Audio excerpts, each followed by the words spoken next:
Shabbat Shalom.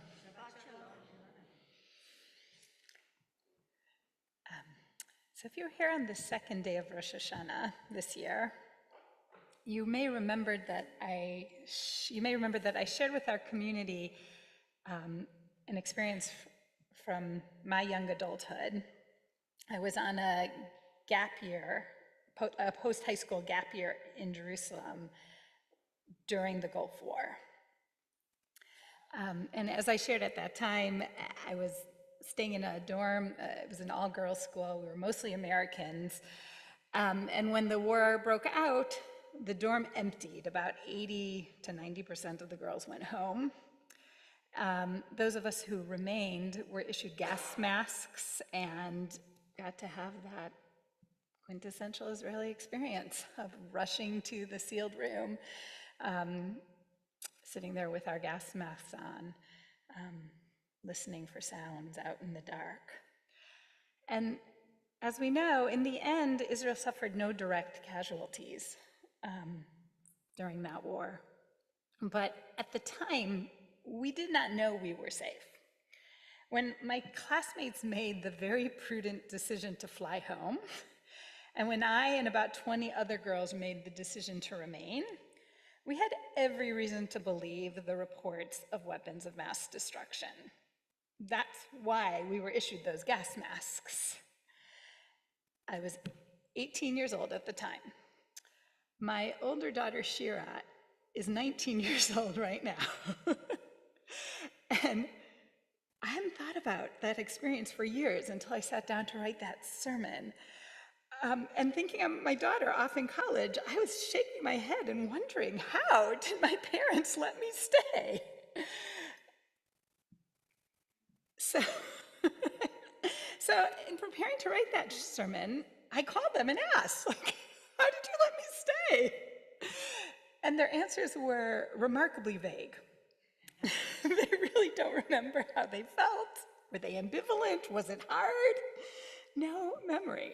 So here's what I remember of the conversations. All had, this was the days before email, certainly no cell phones. There was two telephones, one at the top of the stairs and one at the bottom stairs for 100 girls.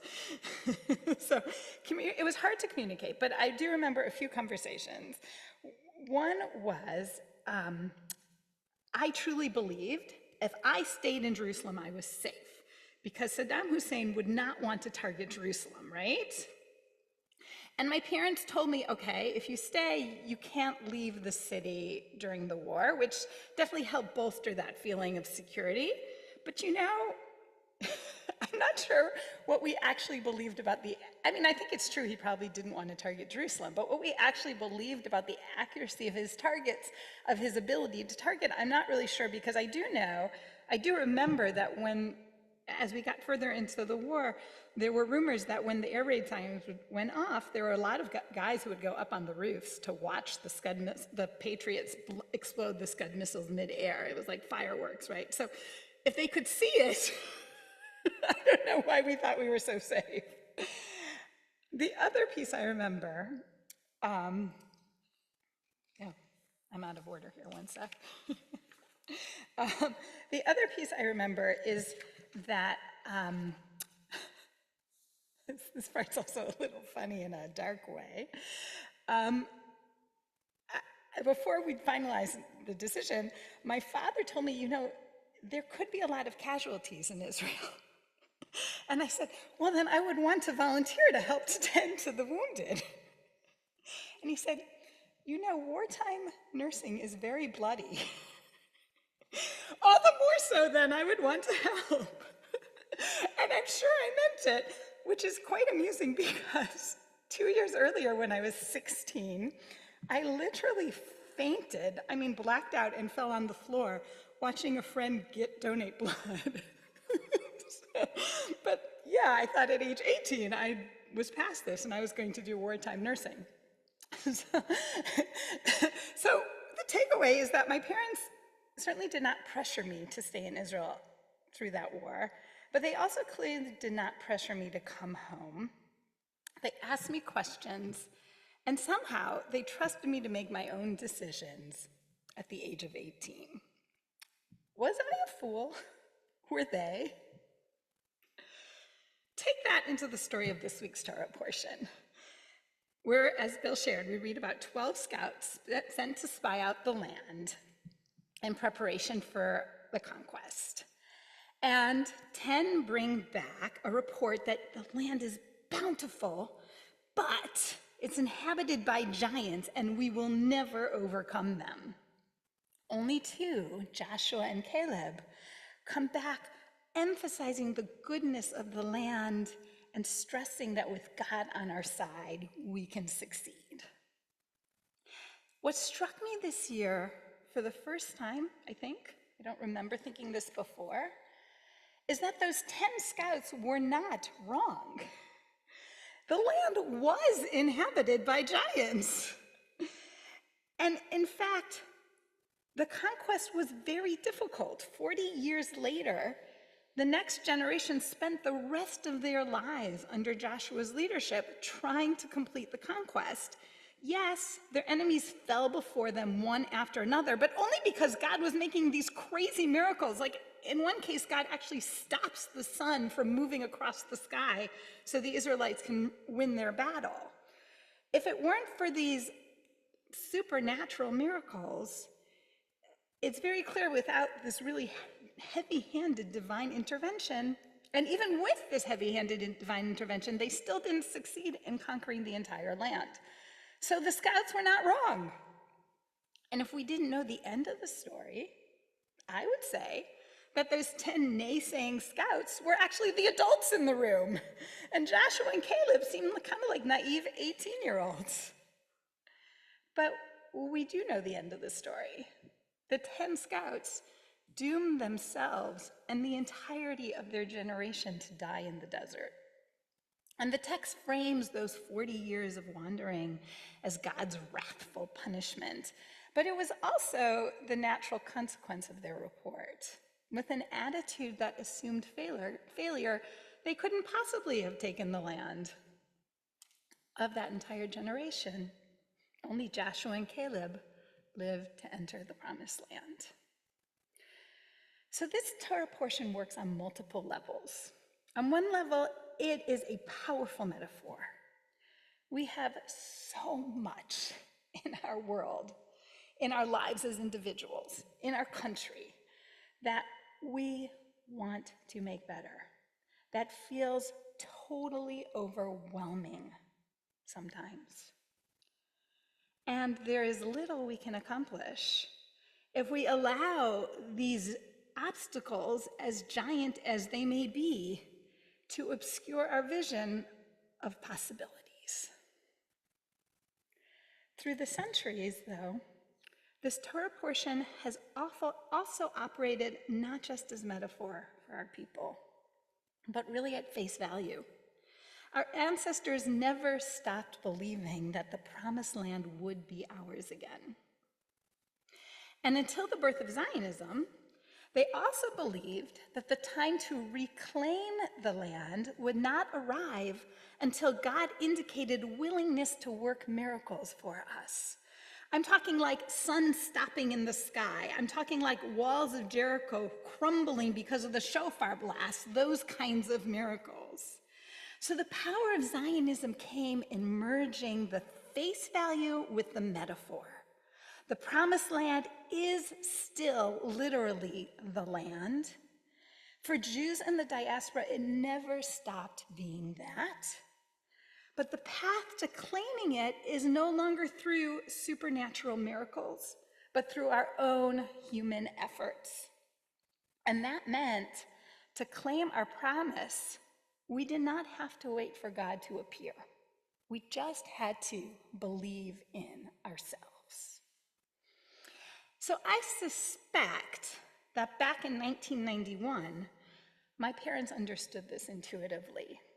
If I believed in Israel, young as I was, if my faith and love for the place and the people was greater than my fear, then I would be able to do things that I could never have done otherwise. And I'm thinking today that our power to accomplish miracles does not end with conquest. If you take a tally of the specific, I'm not talking generic, like God is great, but the specific themes in our prayer book, which is a couple thousand years old, almost, you will find two themes dominate above all the others. One is God's promise to return us to the land, and that means the land, Israel. And the other is God's capacity to create peace. And peace always has the last word. We end the Amidah, the central prayer, 3 times a day, 4 times on Shabbat, with Sim Shalom, give us peace. We end the Kaddish, Oseh Shalom bimromav, hu ya'aseh shalom aleinu. May the one who makes peace in heaven make peace upon us. We end the Birkat HaMazon, the grace after meals, Adonai yivarech et amo b'shalom. May Adonai bless his people with peace. If Joshua and Caleb taught us that it is not naive to believe in miracles, even in the face of giants, if Theodore Herzl taught us that it is not naive to believe in ourselves, even when giant empires are aligned against us, let us today extrapolate from their teachings. It is not naive to believe in peace, even when a giant is sending missiles our way. So my parents are in their 80s now, and since my father's retirement almost 15 years ago, they've been spending 3 to 4 months every year in Israel, in the late fall and early winter. They had planned to fly out there mid-October 2023 for their annual visit. The events of October 7th did not convince them to cancel their trip. But my cousin, their nephew, who made Aliyah about 30 years ago, he managed to convince them to cancel their trip by telling them, you'd be a burden if you came right now. It was October 2023. And then a year went by. Their health declined a bit. They lost confidence. They weren't sure if they could be on their own in Jerusalem anymore. And so you may remember in February, I took a mini sabbatical with my daughter in Jerusalem. I invited my parents to join us. They had such a good time, their belief in themselves was restored. They don't feel confident driving in Israel anymore. They learned for the first time since their own childhood how to use the trains and buses. They found their network of friends and family as robust as ever. And when we learned that we had 3 family weddings this summer, my parents decided they were going. So they are in Jerusalem right now, in a beautiful rental apartment. The public bomb shelter is right next door, and it's serving right now as an ad hoc local synagogue where my father's been joining services at least once a day. When the air raid sirens go off in the middle of the night, sometimes they rouse themselves and make it down to the shelter. My sister is unhappy about this and working on them to take the sirens more seriously. As of this moment, there are no flights out of Israel, at least as of Friday. So my parents are trapped there, whether they like it or not. But all 3 of us, my sister, my brother, and I agree, when flights do resume, we are not going to pressure them to take one. If they decide they need to leave, we will do everything we can to claim 2 seats on one of those planes. But if they decide they want to stay, we will support them in that decision, because it is never naive to believe in yourself or to believe in your people. Shabbat Shalom. Let's turn now to Musaf.